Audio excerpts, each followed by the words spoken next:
génération qui cherche des solutions rapides. Tu rassembles 3 messages sur YouTube, tu les mélanges et tu prêches comme cette personne. Tu plaisantes. J'y étais.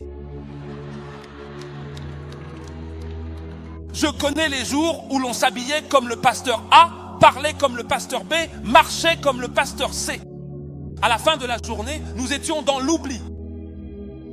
Et je me souviens du jour où quelque chose est sorti de mon esprit et la génération a répondu à l'appel. Tu ne peux pas donner naissance à quelque chose sans que l'on te reconnaisse comme une entité dans ta génération. Gémissement. Oh, quand as-tu gémi pour la dernière fois? Cela veut dire que tu ne sais pas comment porter des fardeaux pendant la période de gestation. Mais ceux qui portent des fardeaux pendant la période de gestation doivent atteindre la montagne du gémissement.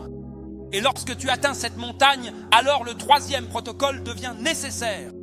C'est le protocole de la persévérance. Tu dois apprendre à le soutenir. Soutiens-le. Quand une femme commence à pousser, tu entends les infirmières crier « Pousse, pousse, pousse !» Quand elles font une pause, elles disent en regardant « Arrête !» Elles disent « Attends !» Quand ça recommence, elles disent « Pousse, pousse, pousse !» Jusqu'à ce que la tête de l'enfant sorte. C'est là que tu acquiers la maîtrise dans l'esprit. Tu vois, certains d'entre nous savent déjà quoi utiliser pour soutenir les adultes. Alors, quand j'entre dans le lieu de prière avec un fardeau, parfois je le soutiens avec des hymnes. Et ça joue en arrière-plan. Quand j'atteins ce sommet, l'hymne me soutient à ce moment-là. Ça me maintient, je le sais. Donc dans mon téléphone, j'ai plus de 5 playlists différentes pour différentes saveurs de fardeaux. Il y a des fardeaux qui viennent avec intensité. Il y a des fardeaux qui viennent avec une profonde recherche dans ton âme. Celui-là peut te tenir pendant 6 mois.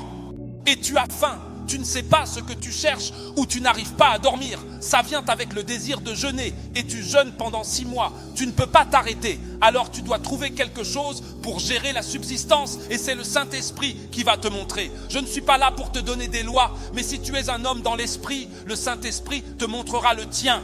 Tu apprendras à soutenir ton fardeau. Pour certains, c'est le jeûne. Pour d'autres, c'est l'adoration. Pour d'autres, c'est l'impartation.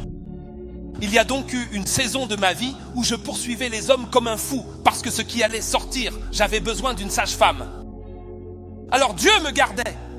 Je regardais et j'écoutais les messages de certaines personnes pendant des heures chaque jour. Puis, un moment est arrivé.